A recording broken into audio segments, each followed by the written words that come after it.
Dear friends, you are welcome to Historia. ഹിസ്റ്റോറിയുടെ career guidance ക്ലാസ്സിന്റെ രണ്ടാം എപ്പിസോഡിലേക്ക് നിങ്ങൾക്ക് എല്ലാവർക്കും സ്വാഗതം. കഴിഞ്ഞ സൺഡേ മുതൽ നമ്മൾ കരിയർ ഗൈഡൻസിന്റെ പുതിയ ക്ലാസ്സുകൾ ആരംഭിക്കുകയായി. എല്ലാ സൺഡേകളും ഇനി ഉണ്ടാകുമെന്ന് പറഞ്ഞു. കഴിഞ്ഞ ക്ലാസ് നമ്മൾ ആരംഭിച്ചു. കഴിഞ്ഞ ക്ലാസ് പൊതുവെ നമ്മൾ ആഫ്റ്റർ പ്ലസ് ടുവിന് ശേഷം എന്ത് ചെയ്യുന്നതിനെ കുറിച്ചാണ് നമ്മൾ പറഞ്ഞത്. ആ പ്ലസ് ടു കോഴ്സുകൾ ഇപ്പോൾ പരീക്ഷ കഴിഞ്ഞ് എല്ലാവരും ഫലത്തിന് വേണ്ടി കാത്തിരിക്കുകയാണ്, വിജയം കാത്തിരിക്കുന്ന കുട്ടികളാണ്. അതുകൊണ്ട് തന്നെ അവർ ഇപ്പോൾ പ്ലസ് ടു കഴിഞ്ഞ കുട്ടികൾ എന്തെല്ലാം ചെയ്യണം, അവരുടെ പ്രധാനമായിട്ടൊരു ഗോൾ സെറ്റ് ചെയ്യുന്നത് എങ്ങനെയാണ്, ആ ഗോൾ സെറ്റ് ചെയ്യാൻ വേണ്ടി അവർ ചിന്തിക്കേണ്ട കാര്യങ്ങൾ എങ്ങനെയാണ് തുടങ്ങിയ കാര്യങ്ങളാണ് നമ്മൾ പറഞ്ഞത്. അതിനുശേഷം നമ്മൾ പറഞ്ഞു പ്ലസ് ടു കഴിഞ്ഞാൽ ഓരോ സ്ട്രീമുകൾ, ഹ്യൂമാനിറ്റീസ് വേറെ ഉണ്ട്, സയൻസ് ഉണ്ട്, അതുപോലെ കൊമേഴ്സ്, ഓരോ സ്ട്രീമുകൾക്കും അനുയോജ്യമായ ചില പ്രൊഫഷണൽ കോഴ്സുകൾ, ജോബുകൾ, ഇതിനെക്കുറിച്ചെല്ലാം നമുക്ക് ക്ലാസ്സുകൾ ചർച്ച ചെയ്യാം എന്നാണ് നമ്മൾ പറഞ്ഞത്. ഇന്നത്തെ ക്ലാസ്സിൽ നമ്മൾ പൊതുവെ എല്ലാ സ്ട്രീംസും, നമ്മൾ പറയുന്ന 3 സ്ട്രീമുകൾ, ഏതൊക്കെ?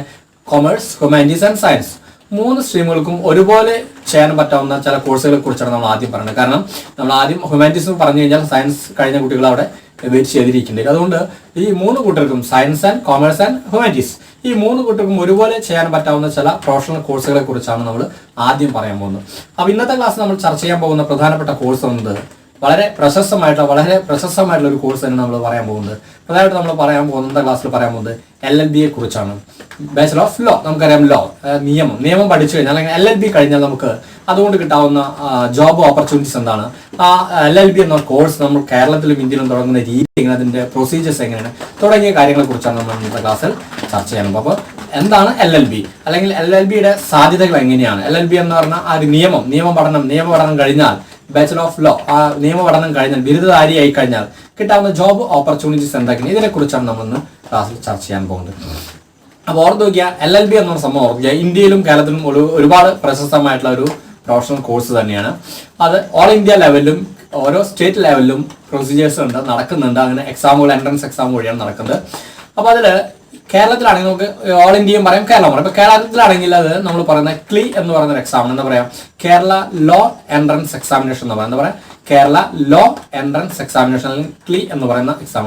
ഈ എക്സാമിലൂടെ കേരളത്തിലെ പ്രധാനപ്പെട്ട 4 ലോ കോളേജുകൾ, കേരളത്തിലെ പ്രധാനപ്പെട്ട 4 ഗവൺമെന്റ് ലോ കോളേജുകളാണ്. ഏതൊക്കെയാണ്? ഒന്ന് തിരുവനന്തപുരം, തൃശ്ശൂർ, കോഴിക്കോട്, എറണാകുളം. തിരുവനന്തപുരം, തൃശ്ശൂർ, കോഴിക്കോട്, എറണാകുളം, ഈ 4 പ്രധാനപ്പെട്ട ഗവൺമെന്റ് കോളേജുകളും അതിനോടനുബന്ധമായിട്ട് മറ്റു ചില കോളേജുകളും ഈ ക്ലി എക്സാം അംഗീകരിച്ചിട്ടുണ്ട്. എന്ന് വെച്ചാൽ കേരള ലോ എൻട്രൻസ് എക്സാമിനേഷൻ, അതാണ് നമ്മൾ ക്ലി എക്സാം. അതിന് പ്രധാനമായിട്ടും 4 ഗവൺമെന്റ് കോളേജുകളാണ് ഞാൻ പറഞ്ഞത്. ഏതൊക്കെയാണ്? 1 തിരുവനന്തപുരം, 2 തൃശ്ശൂർ, 3 കോഴിക്കോട്, എറണാകുളം. ഇത് അംഗീകരിച്ച്, ഈ ക്ലി എക്സാം അംഗീകരിച്ച മറ്റു ചില കോളേജുകളും ഇതിന് കൂടെയുണ്ട്. പ്രധാനമായും ഒരു 10ഓളം കോളേജുകൾ വരുന്നത്. പ്രധാനമായിട്ടും അൽ അമീൻ കോളേജ് പാലക്കാട് ഉണ്ട്, UR കൃഷ്ണൻ എഴുത്തച്ഛൻ കോളേജ് പാലക്കാട് വരുന്നത്, അൽ അസർ കോട്ടയം വരുന്നുണ്ട്, NSS ലോ കോളേജ് കോട്ടയം വരുന്നുണ്ട്, കേരള ലോ അക്കാദമി തിരുവനന്തപുരം, അവിടെ ഈവനിങ് കോഴ്സും കൂടി നടക്കുന്നുണ്ട്. അതോടൊപ്പം തന്നെ KMCT കോളേജ് മലപ്പുറം വരുന്നുണ്ട്, മർക്കസ് ലോ കോളേജ് കോഴിക്കോട്, ഇങ്ങനെ ഒരുപാട് ഏകദേശം ഒരു 10ഓളം കോളേജുകൾ ഈ ക്ലി എക്സാമുകൾ അംഗീകരിച്ചിട്ടുണ്ട്. അപ്പോൾ ഇതെല്ലാം കേരളത്തിൽ ഈ ക്ലി എക്സാമിലൂടെ, കേരള ലോ എൻട്രൻസ് എക്സാമിലൂടെ ലോ കോളേജ് അല്ലെങ്കിൽ ലോ ബിരുദം നടത്തുന്ന കോളേജുകളാണ്. പ്രധാനമായിട്ടും 4 ഗവൺമെന്റ് കോളേജുകളാണ് ഞാൻ പറഞ്ഞത്, മറക്കാതെ പഠിക്കുക. അതിനോടൊപ്പം ക്ലി അംഗീകരിച്ച ഏകദേശം 10ഓളം കോളേജുകൾ, പ്രധാനപ്പെട്ട കോളേജുകളാണ് ഞാൻ പറഞ്ഞത്. പിന്നെ ഓൾ ഇന്ത്യ ലെവലിലും national law college Delhi, Punjab, Chandigarh, Hyderabad, Calcutta തുടങ്ങിയ സ്ഥലം, ജയ്പൂർ തുടങ്ങിയ ഭോപ്പാൽ തുടങ്ങിയ സ്ഥലങ്ങളും നമ്മൾ നാഷണൽ ലോ കോളേജുകളും എൻട്രൻസ് എക്സാം വെച്ച് കുട്ടികൾ എടുക്കുന്നുണ്ട്. ബിരുദ പഠനങ്ങളും അതോടൊപ്പം തന്നെ LLM കോഴ്സുകളും നടത്തുന്നുണ്ട്. അപ്പോൾ കേരളത്തിലെ നമുക്ക് പറയാം, കേരളത്തിൽ ഞാൻ പറഞ്ഞു 4 പ്രധാനപ്പെട്ട ഗവൺമെന്റ് കോളേജുകളും അതിനനുബന്ധമായിട്ടുള്ള ഈ കോളേജുകളുടെയും എക്സാം നടക്കുന്നു, ഈ ക്ലി എക്സാം നടക്കുന്നു എന്ന് പറഞ്ഞു. അപ്പോൾ അതിന് പ്രധാനപ്പെട്ട യോഗ്യതകൾ ജസ്റ്റ് ഒന്ന് പറഞ്ഞുതരാം. ഒന്ന് പ്രധാനപ്പെട്ട 2 തരത്തിലുള്ള കോഴ്സുകൾ നടക്കും. ഒന്ന് പ്ലസ് ടു കഴിഞ്ഞാൽ പഞ്ചവത്സര LLB ആണ്. പ്ലസ് ടു കഴിഞ്ഞാൽ പഞ്ചവത്സര LLB ആണ്. 5 വർഷത്തെ LLB ക്ലാസ്സുകളാണ്, കോഴ്സുകളാണ് പ്രധാനമായിട്ടും ഒന്ന് കേരളത്തിൽ നടക്കുന്നത്. അപ്പോൾ അതിന് പഞ്ചവത്സര LLB കോഴ്സിന് വരുന്ന യോഗ്യത എന്ന് പറയുന്നത്, എഡ്യൂക്കേഷണൽ യോഗ്യത കൊണ്ട് പ്ലസ് 2 പാസ്സായിരിക്കണം എന്നാണ്. കേരള ഗവൺമെന്റ് അംഗീകരിച്ച പ്ലസ് 2 പാസ്സായിരിക്കണം, അല്ലെങ്കിൽ അതിന് തുല്യമായിട്ടുള്ള കോഴ്സാണ് ഉദ്ദേശിക്കുന്നത്. അപ്പോൾ പ്ലസ് 2 45% മാർക്കാണ്, 45% അഗ്രഗേറ്റ് മാർക്ക്. ടോട്ടലി 45% മാർക്ക് ഉണ്ടായിരിക്കണം എന്നാണ് പറഞ്ഞത്. LLBക്ക് 45% മാർക്കാണ്. Social and economic backward classes ആണെങ്കിൽ, സോഷ്യൽ ആൻഡ് ഇക്കണോമിക് ബാക്ക്വേർഡ് സാമൂഹ്യപരമായും സാമ്പത്തികപരമായും പിന്നോക്കം നിൽക്കുന്ന വിഭാഗങ്ങളാണെങ്കിൽ, അതാണ് social and economic backward classes എന്ന് പറയുന്നത്. അങ്ങനെയുള്ള ആളുകൾക്കാണെങ്കിൽ അവർ 42% മാർക്ക്, അഗ്രഗേറ്റ് ആയിട്ട് 42 മാർക്ക് മതി. ജനറൽ വിഭാഗമാണെങ്കിൽ 45% മാർക്ക് വേണം എൻട്രൻസിന് എഴുതാൻ. Socially and economically backward classes, സാമൂഹ്യപരമായും സാമ്പത്തികപരമായും പിന്നോക്കം നിൽക്കുന്ന ആളുകളാണ് 42% മാർക്ക് മതി. ഇനി ബിലോങ് ടു SC ST വിഭാഗക്കാരാണെങ്കിൽ ഓൺലി 40%. SC ST വിഭാഗത്തിന് ഓൺലി 40% മാർക്കാണ് ഈ എക്സാമിന് വരുന്നത്. അപ്പോൾ അത് പഞ്ചവത്സര പദ്ധതി, പഞ്ചവത്സര LLB ആണ് നാം പറഞ്ഞത്. +2 കഴിഞ്ഞാൽ ചേരാൻ പാത്തിട്ടാവുന്ന ഒരു വിഭാഗം പഞ്ചവത്സര, അവർക്ക് 5 വർഷമാണ്. അതാണ് പഞ്ചവത്സര LLB എന്ന് പറയുന്നത്. 2021 ഇതാ വിളിക്കാൻ പോകുന്നു. അത് കഴിഞ്ഞാൽ പിന്നെ വരുന്നത് 3 years LLB ആണ് വരുന്നത്. 3 years LLB 3 വർഷത്തെ ബിരുദ പഠനം, നിയമ ബിരുദ പഠനം 3 വർഷത്തെ. അതിന്റെ qualification graduation in any discipline ആണ്. ഏതെങ്കിലും വിഷയത്തിലുള്ള ഒരു ഗ്രാജുവേഷൻ. +2 നമ്മൾ ഏതെങ്കിലും ഒരു വിഷയത്തിൽ തന്നെയാണ്, ഹ്യൂമാനിറ്റീസോ കൊമേഴ്സോ, നമ്മൾ പൊതുവെ എല്ലാ സ്ട്രീംസിനും ഒരുമിച്ച് ചെയ്യാൻ പറ്റാവുന്ന കോഴ്സുകളെ കുറിച്ചാണ് ആദ്യം പറയുന്നത്. ഡിഗ്രി 3 years LLB ആണെങ്കിൽ ഞാനിപ്പോൾ പറഞ്ഞ പോലെ degree graduation in any discipline ആണ്. ഏതെങ്കിലും ഒരു വിഷയത്തിലുള്ള ഒരു ബിരുദം ഉണ്ടായിരിക്കണം. ടോട്ടലി ഞാൻ പറഞ്ഞ പോലെ അഗ്രഗേറ്റ് പെർസെൻറ്റേജ് എന്ന് പറയുന്നത് 45%, 45% അഗ്രഗേറ്റ് മാർക്ക് വേണം. അതാണ് 45%. ഇവിടെയും നേരത്തെ ഞാൻ പറഞ്ഞ പോലെ തന്നെ socially and economic backward class ആണ്. Socially and economic backward classes ആണെങ്കിൽ സാമൂഹികപരമായും സാമ്പത്തികപരമായും പിന്നോക്കം നിൽക്കുന്ന വിഭാഗങ്ങൾ 42% മതി. 42% മാർക്ക് മതി. പിന്നെ ബിലോങ് ടു SC ST ആണെങ്കിലോ, SC ST ആണെങ്കിൽ എന്ത് വരുന്നു, അവർക്കും ഈ പറഞ്ഞ 40% മാർക്ക് മതി. ഇതാണ് പ്രധാനപ്പെട്ട 2 LLB കോഴ്സുകൾ. ഏതാണ്? ഒന്ന് ഈ പഞ്ചവത്സര LLB കോഴ്സ്, +2 കഴിഞ്ഞവർക്ക് ചേരാൻ പറ്റാവുന്ന പഞ്ചവത്സര കോഴ്സാണ്. പിന്നെ ഒരു 3 years ഡിഗ്രി കഴിഞ്ഞവർക്കുള്ള 3 years ആണ് വരുന്നത്. പിന്നെ LLM കോഴ്സാണ്. LLM കോഴ്സ് അത് നിയമ ബിരുദധാരികളാണ്. LLB കഴിഞ്ഞവർക്ക് ഹയർ എഡ്യൂക്കേഷനാണ് LLM കോഴ്സ്, 1 വർഷത്തെ LLM കോഴ്സാണ്. അപ്പോൾ ഇതാണ് പൊതുവെ ഈ കോഴ്സുകൾ നമ്മുടെ കേരളത്തിൽ നടക്കുന്ന ക്ലീ എക്സാമിലൂടെ നടക്കുന്ന കോഴ്സുകളും 3 തരത്തിലുള്ള കോഴ്സുകളും അതിന്റെ യോഗ്യതകളും ഇതാണ്. ഇതേപോലെ തന്നെയാണ് നാഷണൽ ലോ കോളേജുകളും ഇതേപോലെ തന്നെയുള്ള രീതിയിലാണ് എക്സാമുകൾ നടക്കുന്നത്. പ്രധാനമായിട്ടും കേരളത്തിലെ ഈ കോഴ്സുകൾ കേരളത്തിൽ നടത്തുന്ന ഈ കോഴ്സുകളുടെ രീതി ഒന്ന് ഓർമ്മിക്കുക, അതിന്റെ യോഗ്യതകൾ ഓർമ്മിക്കുക. അപ്പോൾ കോഴ്സുകളെ കുറിച്ച് കിട്ടിയല്ലോ. ഇനി നമുക്ക് ഈ LLB കഴിഞ്ഞാൽ കിട്ടുന്ന ജോബ് ഓപ്പർച്യൂണിറ്റീസ് ഓർമ്മിക്കുക. ഒരുപാട് പ്രശസ്തരായിട്ടുള്ള ആളുകൾ നമുക്കറിയാം. ഈ LLB കഴിഞ്ഞാൽ കിട്ടുന്ന പ്രധാനപ്പെട്ട ജോബ് ഓപ്പർച്യൂണിറ്റീസ് ഞാൻ പറഞ്ഞുതരാം. ഒന്ന് പ്രധാനമായിട്ടും വക്കീലാവുക എന്നാണ് ഏറ്റവും പ്രധാനപ്പെട്ട ഒന്നാമത്തെ ഒരു ജോബ് ഓപ്പർച്യൂണിറ്റീസ്.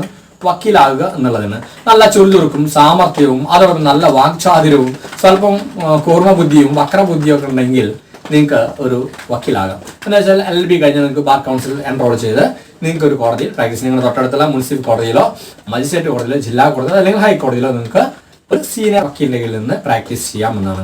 അപ്പോൾ ഈ ഒരു കോഴ്സിന്റെ ഈ ഒരു കാറ്റഗറി, ഒന്നാമത്തെ കാറ്റഗറി ഞാൻ പറഞ്ഞത് വക്കീല, പൊതുവെ വക്കീലാവുക അല്ലെങ്കിൽ ലോയർ ആവുക എന്നുള്ളൊരു ഘടകം. അതിനൊരു കാറ്റഗറി പ്രത്യേകത വളരെ പെട്ടെന്ന് ശോഭിക്കാൻ കഴിയുന്ന ഒരു മേഖലയല്ല എന്നുള്ള പ്രത്യേകത. എന്ന് വെച്ചാൽ നല്ല വാക്ചാതുര്യവും സാമർഥ്യം വേണം, അതോടൊപ്പം തന്നെ നല്ല കൂർമ്മ ബുദ്ധിയും വക്രബുദ്ധിയും ഒക്കെ വേണം, കുരുട്ട് ബുദ്ധിയൊക്കെ എന്നൊക്കെ നമ്മൾ പറയില്ലേ. ഈ രീതിയിലുള്ള ഒരു കാറ്റഗറിയിലുള്ള ആളുകൾക്ക് പറ്റുന്ന ഒരു പ്രൊഫഷനാണ് അത് ഈ പറഞ്ഞ ലോയർ. ഡയറക്ട്ലി കോടതിയിൽ ഒരു ലോയർ ആവുക എന്നുള്ളത് ഒരു ഘടകമാണ്.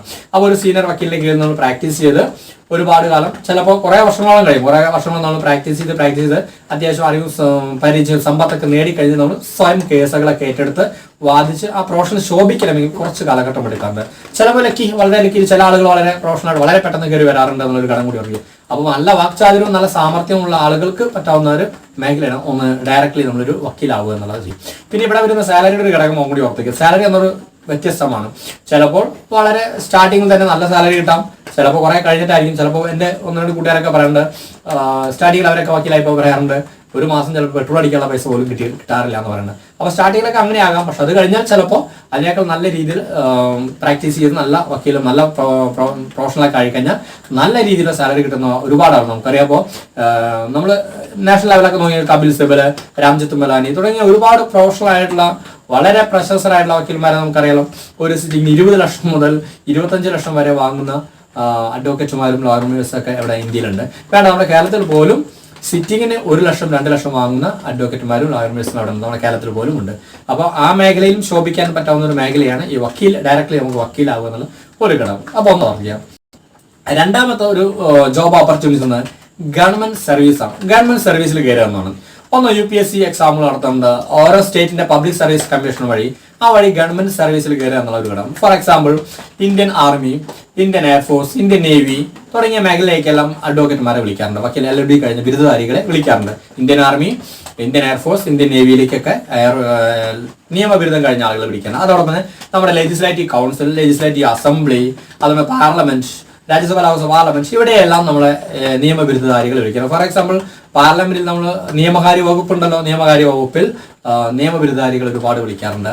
അതോടൊപ്പം തന്നെ ഓരോ ഡിപ്പാർട്ട്മെന്റിൽ ലീഗൽ അഡ്വൈസേഴ്സ് ഉണ്ടാവാറുണ്ട്. അപ്പോൾ ലീഗൽ അഡ്വൈസേഴ്സ് ആ രീതിയിലേക്കും ഗവൺമെന്റ് സർവീസിലേക്ക് വിളിക്കാൻ, അവിടെ നല്ല പൊസിഷനിൽ നല്ല സാലറി തന്നെ ഗവൺമെന്റ് സർവീസിൽ ജോലി ചെയ്യാനുള്ള ഒരു ഘടകം കൂടി ഉണ്ട്. അപ്പൊ ഗവൺമെന്റ് സർവീസിൽ ഈ വഴി കയറാമെന്നുള്ള ഒന്ന്. ഇനി മൂന്നാമത്തെ ഒന്ന് പറയുന്നത് ജുഡീഷ്യറി എന്ന് പറഞ്ഞാൽ ഡയറക്ട്ലി ജുഡീഷ്യൽ ഡിപ്പാർട്ട്മെന്റിലേക്ക് തന്നെ പോവുക. ജുഡീഷ്യറി എന്ന മേഖല അല്ലെങ്കിൽ ജുഡീഷ്യൽ ഡിപ്പാർട്ട്മെന്റിലേക്ക്. ഫോർ എക്സാമ്പിൾ എങ്ങനെയാണെന്ന് പറഞ്ഞുതരാം. ഓരോ സംസ്ഥാനങ്ങൾ നടന്ന പബ്ലിക് സർവീസ് കമ്മീഷനോട്, ഓരോ സംസ്ഥാനങ്ങൾ നടന്ന ഓൾ ഇന്ത്യ ജുഡീഷ്യൽ സർവീസ് ഇന്ത്യയിലില്ല. All India judicial service proposal ആണത് നടപ്പിലായിട്ടില്ല. അപ്പൊ അതുകൊണ്ട് ഓരോ സ്റ്റേറ്റ് ജുഡീഷ്യൽ സർവീസ് ഉണ്ട്. അപ്പോൾ ഓരോ സംസ്ഥാനങ്ങൾ നടത്തുന്ന പബ്ലിക് സർവീസ് കമ്മീഷനോട് പരീക്ഷ എഴുതി, എക്സാം എഴുതി നിങ്ങൾക്ക് ഗവൺമെന്റ് സർവീസ് ഡയറക്ട്ലി ജുഡീഷ്യൽ സർവീസിലേക്ക് എത്താം. ചിലപ്പോൾ ഒരു പബ്ലിക് സർവീസ് എക്സാം നടത്തി ആ പരീക്ഷയിൽ പാസ്സായി നിങ്ങൾ ജഡ്ജി ആകുന്നു, സബ് ജഡ്ജി ആകുന്നു, ജില്ലാ ജഡ്ജി, മുനിസിപ്പൽ ജഡ്ജി, അങ്ങനെയുള്ള പോസ്റ്റുകൾ എത്തി നിങ്ങൾക്ക് ഡയറക്ട്ലി ജുഡീഷ്യൽ സർവീസിലെത്താം. അതിലൂടെ പ്രൊമോഷൻ കിട്ടി നിങ്ങൾക്ക് ഹൈക്കോടതി, സുപ്രീം കോടതി വരെ വേണമെങ്കിൽ പോകാനും സാധ്യമാകുന്ന ഒരു ഘടകം, ഒരു മേഖല കൂടിയാണ്. അപ്പോൾ രണ്ടാമത്തെ ഘടകം ഞാൻ പറഞ്ഞു, ജുഡീഷ്യൽ സർവീസ് നേരിട്ട് സംസ്ഥാന PSC എക്സാം നടത്തുന്ന എക്സാമിലൂടെ സബ് ജഡ്ജ്, മുനിസിപ്പൽ മജിസ്ട്രേറ്റ്, അങ്ങനെ ജില്ലാ ജഡ്ജി രീതിയിലുള്ള ആ മേഖലയിലേക്ക് ഡയറക്ട്ലി നിങ്ങൾക്ക് ജുഡീഷ്യൽ സർവീസിലെത്താം. അതിലൂടെ പ്രൊമോഷൻ നേടി ഹൈക്കോടതിയോ സുപ്രീം കോടതിയോ വരെയൊക്കെ നിങ്ങൾക്ക് എത്താനും ഭാഗ്യം പോലെ കഴിയാൻ പറ്റാവുന്നതാണ്. അവിടെ നിങ്ങൾക്ക് ഹൈ സാലറി, നല്ല അലവൻസുകളും അതോടൊപ്പം നല്ല പ്രിവിലേജുകളും കിട്ടുന്ന ഒരു മേഖലയാണ് ഈ ജുഡീഷ്യൽ സർവീസ് എന്ന് പറയുന്ന സംഭവം.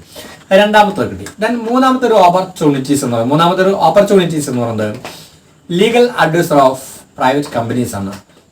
ഇന്ത്യയിൽ ഒരുപാട് മൾട്ടിനാഷണൽ കമ്പനികളുണ്ട്, ഹൈ കോർപ്പറേറ്റുകളുണ്ട്, ലോ ഫേമുകളുണ്ട്, ഒരുപാട് കമ്പനികൾ. ഈ പ്രൈവറ്റ് കമ്പനികൾക്കെല്ലാം അവരുടെ കമ്പനികളുടെ ലീഗൽ കാര്യങ്ങൾ, ലീഗൽ ഡോക്യുമെന്റ്സുകൾ തയ്യാറാക്കാനും ലീഗൽ മാറ്റേഴ്സ് പ്രിപ്പയർ ചെയ്യാനും അതിനു വേണ്ടി ഒരു ലീഗൽ അഡ്വൈസറെ ഹയർ ചെയ്യാറുണ്ട്. അവർ വാടകയ്ക്ക് വിളിക്കണം. പല കമ്പനികളും പെർമനന്റ് ആയിട്ട് വെക്കാൻ അതുപോലെ ഹയർ ചെയ്യാറുണ്ട്, അവർ വാടകയ്ക്ക് വിളിക്കാറുണ്ട്. അപ്പൊ ഇങ്ങനെയുള്ള ഒരുപാട് പ്രൈവറ്റ് കമ്പനികൾക്ക് ലീഗൽ അഡ്വൈസർമാരെ ആവശ്യമുണ്ട്. അതുകൊണ്ട് തന്നെ ഇന്ന് ഒരുപാട് നിയമബിരുദധാരികളെല്ലാം പോകുന്ന ഒരു മേഖലയാണ് പ്രൈവറ്റ് കമ്പനികളുടെ ലീഗൽ അഡ്വൈസർ ആകുക എന്നുള്ളത്. അത് നല്ലൊരു മേഖല. ഒരുപാട് മൾട്ടിനാഷണൽ കമ്പനികൾ ഇന്ത്യയിലുണ്ട്, ഹൈ കോർപ്പറേറ്റുകളുണ്ട്, ലോ ഫേമുകളുണ്ട്, ഇങ്ങനെയുള്ള NGOs ആയിട്ടുള്ള ഓർഗനൈസേഷൻ അവരെല്ലാം പൊതുവെ ലീഗൽ അഡ്വൈസേഴ്സിനെ വെക്കാറുണ്ട്. അപ്പോൾ ആ മേഖലയും വളരെ പ്രശസ്ത മേഖല, ഇഷ്ടംപോലെ സാലറി, നല്ല അലവൻസുകളൊക്കെ കിട്ടുന്ന ഒരു മേഖലയാണ്. അതും കൂടി ഒന്ന് ഓർത്ത് വയ്ക്കുക. പലപ്പോഴും പല ആളുകളും ഈ മേഖലയിൽ പോകുന്ന നിയമബിരുദധാരികൾ MBA കൂടി, ബിസിനസ് അഡ്മിനിസ്ട്രേഷൻ കൂടി പഠിക്കാം, MBA കൂടി പഠിക്കാം, അങ്ങനെ ഡ്യുവൽ റോളും കൂടി അവിടെ ചെയ്യാറുണ്ട്. അപ്പോൾ LLB കിട്ടുന്ന ആളുകൾ അതിനുകൂടെ MBA പഠിച്ച രണ്ട് കാര്യമാണ്.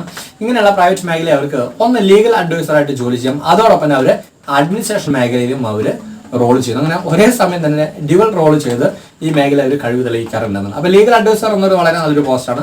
പ്രൈവറ്റ് കമ്പനികളെയും മൾട്ടി നാഷണൽ കമ്പനികളുടെയും ഇങ്ങനെയുള്ള ഹൈ കോർപ്പറേറ്റ് കമ്പനിയും ലീഗൽ അഡ്വൈസേഴ്സ് എന്നുള്ള ഒരു പോസ്റ്റ് വളരെ പ്രശസ്തമാണ്. അപ്പോൾ അങ്ങനെയും ഒരു ജോബ് ഓപ്പർച്യൂണിറ്റീസ് ചെയ്യുന്നുണ്ട് നിയമബിരുദധാരികൾക്കുണ്ട്. കിട്ടിയില്ലേ? അപ്പോൾ ഒന്ന് നമ്മൾ പറഞ്ഞു എന്താണ്, ഒന്ന് ഡയറക്ട്ലി നമുക്ക് ലോയർ ആകാം, വക്കീലാകാം എന്ന് പറഞ്ഞു. രണ്ടാമത്തെ ഗവൺമെന്റ് സർവീസിൽ പറഞ്ഞു. മൂന്നാമത് ജുഡീഷ്യലിൽ ഡയറക്ട്ലി നമ്മൾ പബ്ലിക് സർവീസ് കമ്മീഷനോടെ പോകുന്നു. ദെൻ ഞാൻ ഈ പറഞ്ഞ അഡ്വൈസേഴ്സ് വന്നു. ദെൻ മറ്റൊരു മേഖല എന്ന് പറയുന്നത് ടീച്ചിങ് ആണ്. ടീച്ചിങ് വളരെ പ്രശ്നമായ മേഖലയാണ്.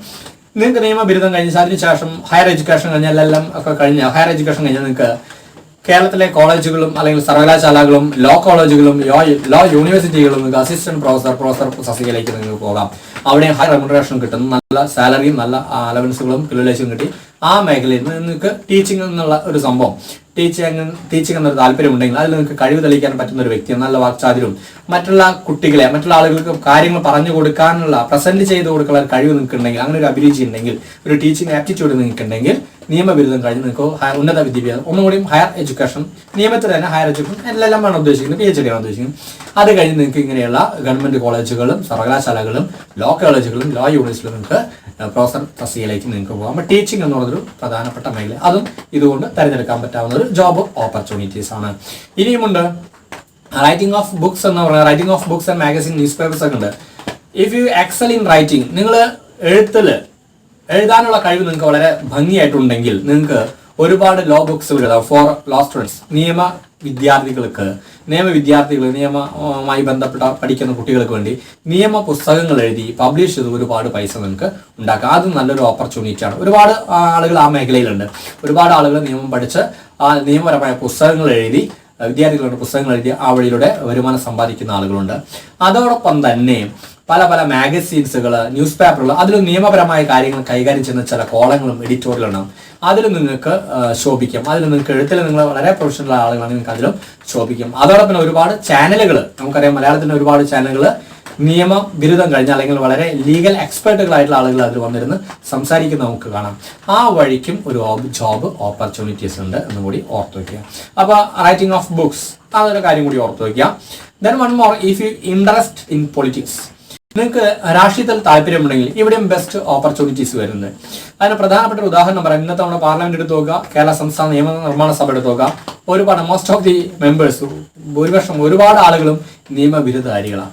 കാരണം നിയമബിരുദധാരികൾ ഈ നിയമനിർമ്മാണ സഭയിൽ വളരെ നല്ലൊരു റോള് വഹിക്കാൻ കഴിയും. എന്ന് വെച്ചാൽ നിയമം കഴിഞ്ഞവർക്ക് മാത്രമേ MLA MP ആകാൻ കഴിയുമെന്നല്ല.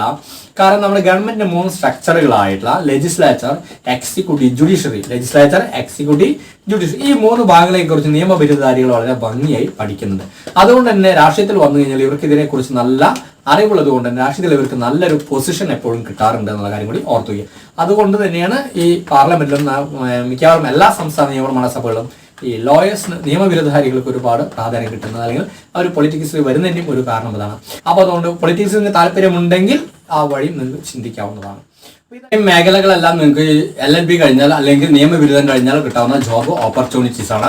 ഡയറക്റ്റ്ലി ഞാൻ പറഞ്ഞ കാര്യങ്ങൾ വീണ്ടും ഒരു തവണ കൂടി ഞാൻ പറയാം. നിങ്ങൾക്ക് ഒന്ന് ഡയറക്റ്റ്ലി നിങ്ങൾക്ക് ഒരു അഡ്വക്കേറ്റ് ആകാം, കോടതിയിൽ പ്രാക്ടീസ് ചെയ്യാം.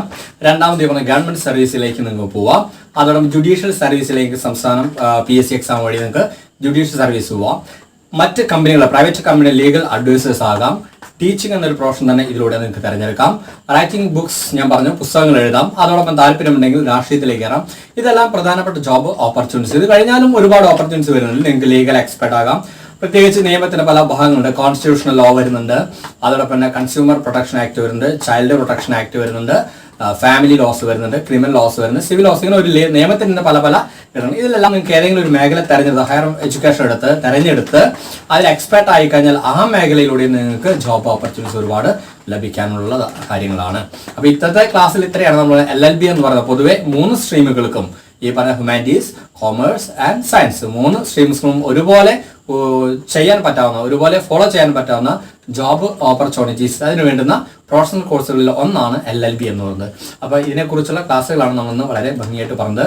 അപ്പോൾ ഇതുമായി ബന്ധപ്പെട്ട് നിങ്ങൾക്ക് ഇനി എന്തെങ്കിലും ഡൗട്ടുകൾ ഉണ്ടെങ്കിൽ നിങ്ങൾ കമന്റ് ബോക്സിൽ കമന്റ് ചെയ്യുക, അല്ലെങ്കിൽ 9846298093 എന്ന വാട്സാപ്പ് നമ്പർ നിങ്ങൾ മെസ്സേജ് ചെയ്യാൻ നിങ്ങൾക്ക് വേണ്ടുന്ന മറുപടികളും സംശയങ്ങളും തരുന്നതാണ്.